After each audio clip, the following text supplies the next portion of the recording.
la Dar es Salaam na anazipenda timu zote ambazo ziko katika jiji la Dar es Salaam, lakini kuna timu moja ikishinda na furahi zaidi. Nakushukuru sana mheshimiwa, na tukupe pole kwa kipigo cha juzi cha Dodoma Jiji, lakini nataka niwahakikishie wananchi tutakwenda tukiwa imara na kutetea kombe letu. Nichukue fursa hii pia kumshukuru Mstahiki Said Mohamed kwa ujio wako pamoja na timu nzima. Ali amewatambulisha watu wote na viongozi wetu wa TFF, lakini ningependa kwa kipekee nitambue pia uwepo wa mkurugenzi kutoka Azam Media, kakaangu Patrick Kaembele, mdhamini wetu, lakini mtu muhimu sana katika maendeleo ya taifa letu katika eneo la football. Na sasa hivi tunakwenda kwenye mchezo mbalimbali. Tunawapongeza kwa kazi nzuri mnaifanya. Lakini pia nitambue uwepo wa mwenyekiti wetu wa mkoa wa Dar es Salaam DRFA, kakaangu Nyambaya. Nakushukuru sana kwa uwepo wako. Shafi Dauda, nikushukuru sana. Umehudhuria katika tukio muhimu sana ambalo ni la kihistoria. Saidiu Madingo, tunakushukuru pia kwa uwepo wako. Ndugu zangu kutoka Aga Khan, Olais, karibu sana. Lakini kwa kipekee nitambue viongozi mbalimbali ambao wote wametambulishwa. Sandy, can you please, you and your team, please, can you stand? Jamani, hawa pia ni wageni wetu, na wageni hawa maalum wametoka China, na baada ya muda mfupi tutaona kazi gani imewaleta hapa. You can sit. Ndugu wa Tanzania kwa ujumla wetu, tunayo furaha siku ya leo kukutana hapa kwa ajili ya kuandika historia kubwa. Historia ambayo ilipaswa kuandikwa miaka mingi iliyopita. Klabu yetu ya Young Africans ilikuwa ina dhamira ya kujenga uwanja miaka kadhaa iliyopita, lakini kwa mipango na kudra za Mwenyezi Mungu leo tunakwenda kuiandika historia hiyo ya kuwa na uwanja wa kisasa unaomilikiwa na klabu yetu ya Young Africans. Dhamira njema ya viongozi waliopita wameisogeza timu hii mpaka hapa ilipofika, na sisi katika uongozi wetu tukachukua hicho kijiti na kusema tukisogeze mbele zaidi. Leo tunajivunia uwepo wa viongozi hao waliopita kwa kuwa waliweza kuwa na jengo ambalo tunaliona. Mheshimiwa Mkuu wa Mkoa leo apata fursa ya kutembelea jengo letu, ameliona jengo lililojengwa miaka 50 iliyopita, lakini jengo hilo leo linaweza kutumika na kuwa alama kwa taasisi yetu ya Young Africans. Tunamkumbuka mzee wetu Abeid Aman Karume, Mungu amuhifadhi, kwa kazi hii kubwa ambayo ameifanya. Lakini viongozi hao waliweza kupigania klabu yetu ikawa na ardhi. Leo tunajivunia kuwa na ardhi yenye takriban square mita 1035 katika eneo hili la Jangwani. Ni kazi kubwa iliyofanywa na viongozi waliotutangulia. Na viongozi hao wangeweza kuiuza hii ardhi. Kwani kwa kuna ubaya? Nani angewauliza? Lakini hawakuiuza. Waliweza kuishikilia kwa takriban miaka zaidi ya 50 na kuhakikisha ardhi hii kuna siku itakuja kuifaa klabu yetu. Na leo niwahakikishie wananchi ardhi hii imetufaa, na klabu ya Young Africans itakwenda kujenga uwanja juu ya ardhi hiyo ambayo wazazi wetu walichagua.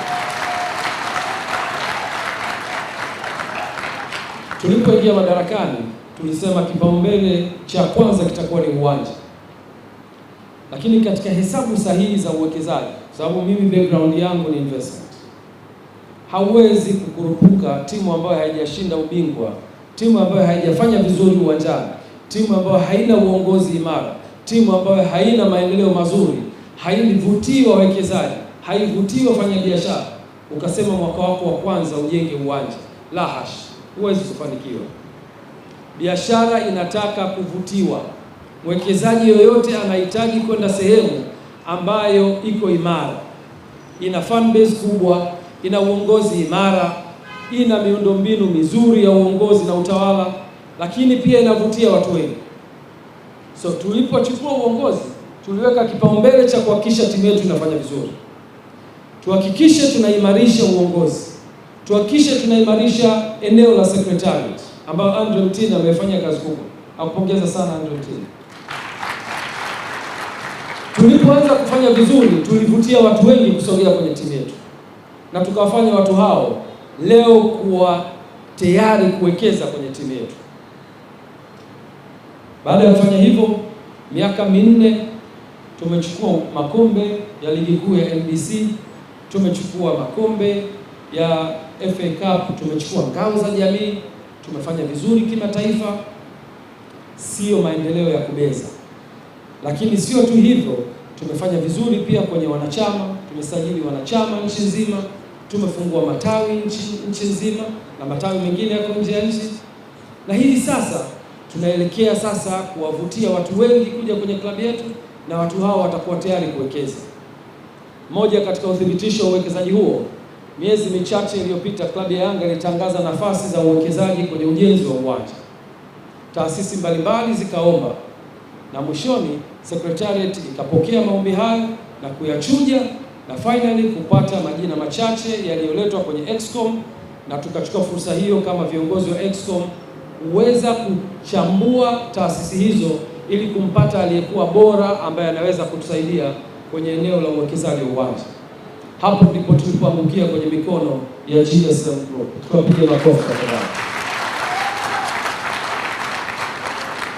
Baada ya mchakato huo kukamilika, tukawaalika GSM Group na tukaunda kamati, na nitambua uwepo wa Ivan Tarimo na kushukuru sana, akiwa ni mshauri wetu kwenye eneo la fedha, na kaka yetu Alex Mgongolo akiwa ni mshauri wetu kwenye eneo la sheria.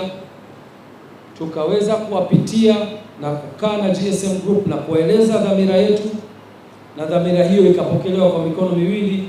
Ndipo hapo GSM Group kwa kushirikiana na taasisi yetu ya Yanga tukaweza kutengeneza kamiti ambayo ikaanza kufanya design ya uwanja wetu, na leo mmeona wageni wetu ambao wamekuja hapa wamefanya kazi kubwa sana ya kudesign uwanja ili kuweza kufikia malengo ya kwetu kama Club Young Africans, lakini pia malengo ya wawekezaji wetu ambao ni GSM Group. Kazi kubwa imefanyika, mliona watu wako kimya.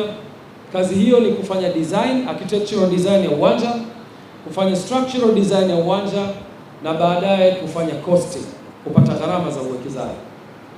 Tumefika mwisho, gharama zimepatikana, michoro imekamilika, na wote pande zote mbili, mwekezaji pamoja na Young Africans, tumeridhika kwa 100% kwamba huo ndio utakaokuwa uwanja wetu. Tukawa na kikao kikubwa siku chache zilizopita, mwanzoni mwa wiki hii. Kikao hicho dhamira yake ilikuwa ni kukubaliana jinsi gani tutakwenda ku-execute huu mradi. Ziko taaluma nyingi sana tumejifunza kutoka kwa wenzetu. Katika uwekezaji kuna kitu kinaitwa build, operate and transfer, BOT.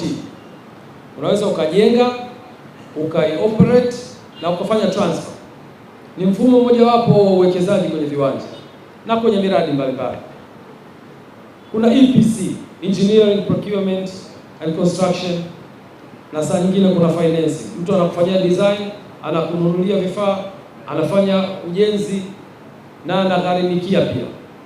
EPC financing ni sehemu mojawapo ya uwekezaji ambayo inaweza kufanya kazi. Lakini uongozi wenu wa Club ya Young Africans umetathmini njia zote hizo na kuona kuna njia ambayo inaweza kutufaa zaidi na sio hizo ambazo nimezitaja. Na njia yenyewe ni partnership.